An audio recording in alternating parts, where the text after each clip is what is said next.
Khadijah. Misalnya, nikah kok tua banget, Sayyidah Khadijah umur 40 tahun menikah. Nikah kok ceweknya yang nembak cowoknya, Sayyidah Khadijah nembak Nabi Muhammad. Cewek kok kerja, Sayyidah Khadijah kerja. Bahkan Nabi Muhammad jadi pegawainya. Jadi banyak tuh mitos-mitos yang di atas namakan Islam, termasuk soal pernikahan itu yang dipatahkan oleh Sayyidah Khadijah. Jadi boleh nikah tua gitu, karena nikah itu yang penting dewasa, bukan muda, bukan tua. Begitu juga boleh nikah muda, asalkan nggak melanggar undang-undang ya. Tapi yang penting dewasa. Dan juga boleh cewek nembak cowok. Boleh berarti? Boleh dong. Oh, kirain tuh kayak kan kita gengsi ya. Jadi kalau nembak cowok duluan kayak malu, Bib. Malunya ntar malu nggak keterima doang sih. Karena kalau tekanan ya, sampai kapan sih bakal selesai tekanan terus? Kapan nikah? Setelah nikah, kapan punya anak? Nah, itu kapan nambah lagi? Betul. Aku aja yang udah 6 masih tanya kapan nambah lagi, sampai kayak Sudah sampai ditanya. berapa gitu kan. Tapi kalau tadi aku sempat ketemu sama Arafah, kita ngobrol-ngobrol bentar, dia sebenarnya banyak sekali ketakutan-ketakutan kamu untuk menikah Iya, kan. kayak takut banget Bib. Nikah tuh kayak menurut Arafah, apalagi lingkungan Arafah tuh di Depok tuh banyak pernikahan yang aduh, Gagal sekarang. iya kayak Gagal. gagal banget ya. Ya makanya pindah dari Depok. Kayaknya semua masalah berawal dari Depok. Dan rumput yang indah. Bebatuannya ada yang nulis Andi from Depok. Orang Jawa itu. Jadi orang Depok ini Maafin orang Depok ya enggak, masih primitif banget kayaknya. Di sini ada orang Depok gak? Ada, mau-mauan lu. Ada yang kan dari gak ada, Depok. gak ngaku. Ada Oh itu ada. Mas, keluar mas. Bib, dia mau ngobrol.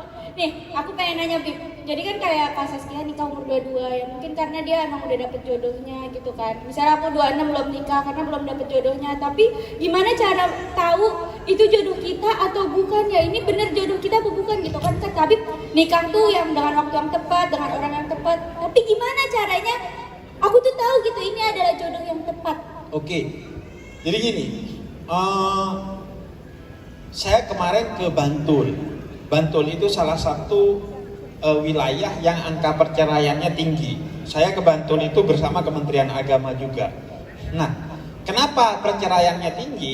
Karena nikahnya dini. Biasanya karena hamil duluan. Ya. Aneh nggak sih?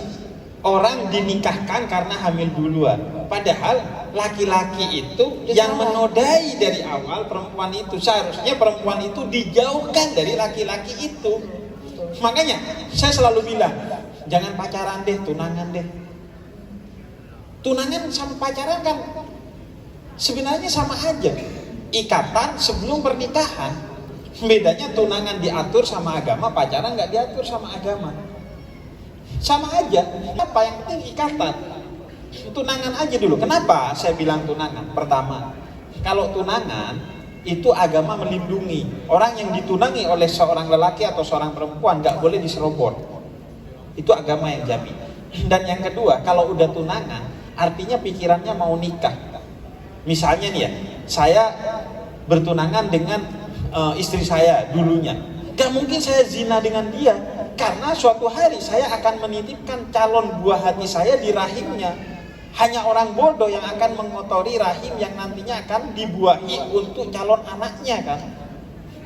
Tapi kalau pacaran, ya kecenderungannya enak-enakan doang gitu, gak ada komitmen di dalamnya. Nah, jadi karena itu kemudian perceraiannya jadi tinggi karena nikahnya bukan karena komitmen, nikahnya bukan karena cinta, karena kecelakaan. Akhirnya angka perceraiannya tinggi. Dan for your information, Asik. Nah, yang kita tahu kalau perceraian itu emang Allah tuh nggak suka banget gitu kan. Tapi ya itu dibolehkan sampai titik mana ketika kita menemui pasangan yang seperti apa sih Bib gitu. Kadang-kadang aku menikah juga sekarang udah masuk tahun ke 15 tahun nikah gitu kan. Kadang-kadang kalau lagi sebel banget sama pasangan kan pasti ada aja tuh masanya kan. Kalau udah lagi sebel tuh kadang-kadang ingat istrinya Fir'aun Aisyah. Jadi kan dia punya suami yang sebegitunya aja, tapi istrinya aja dengan semua kesabarannya, dengan semua kekuatannya dia, bahkan dia dijadikan juga masuk surga sama Allah Subhanahu Wa Taala gitu.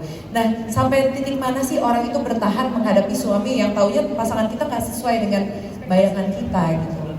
Iya, kalau kan asumsi masalahnya besar ya, saling menasehati gak selesai nih, terulang lagi, dan itu betul-betul menyakiti kita. Yang kedua, pisah ranjang. Pisah ranjang tetap terulangi lagi.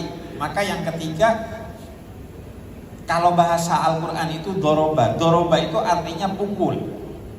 Tapi arti yang lain itu adalah sampaikan ketegasan bahwa kamu gak bisa gini terus. Bukan pukul secara fisik, karena kata Ibnu Abbas mukulnya itu pakai siwak. Artinya apa? Sampaikan secara tegas, misalnya dengan kata-kata, kalau kamu gak berubah, kita cerai. Kalau dia masih tidak berubah, maka kembali ke diri kita, yaitu ceraikan. Karena kenapa? Salah satu menurut saya keindahan Islam adalah Islam tidak pernah memaksa orang untuk menikah, dan Islam tidak pernah melarang orang untuk bercerai. Islam tidak pernah menutup pintu untuk perceraian, walaupun perceraian sesuatu yang dibenci oleh Allah, tapi gak pernah ditutup. Dan Islam tidak pernah mewajibkan kita untuk menikah. Imam Nawawi, Ibnu Taimiyah, ulama-ulama besar sampai meninggal gak menikah.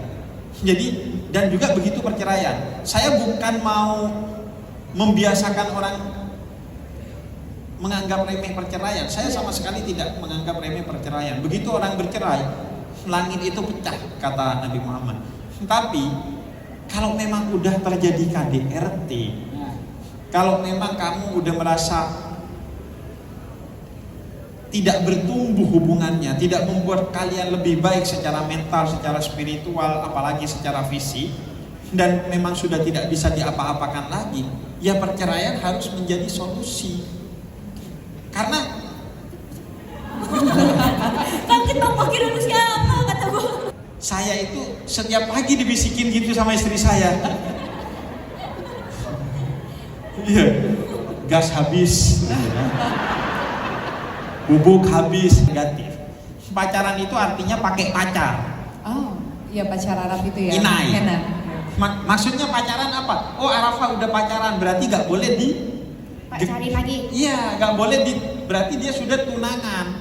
Artinya dia gak boleh masuk oleh laki-laki yang lainnya. Makanya kalau kalian nonton filmnya Buya Hamka dari novelnya Tenggelamnya Kapal Van der Wijk, itu kan Zainuddin ngelihat Hayati pakai inai, pakai pacar. Wah, sudah berinai, pantang saya mendekati dia. Jadi pacaran itu dulunya istilah untuk perempuan yang udah pakai pacar, artinya punya tunangan, jadi gak boleh dideketin lagi. Nah, adanya nador. Nador itu apa? Kenalan dulu. Kayak saya misalnya dengan calon istri saya. Calon istri saya lihat foto saya. Calon istri saya cek track record saya, entah medsos saya, entah tetangga saya, entah siapanya ngecek. Saya juga begitu, lihat fotonya. Nah, terakhir nador. Nador itu apa? Ngelihat cocok nggak nih? Jangan-jangan kosmetik, jangan-jangan.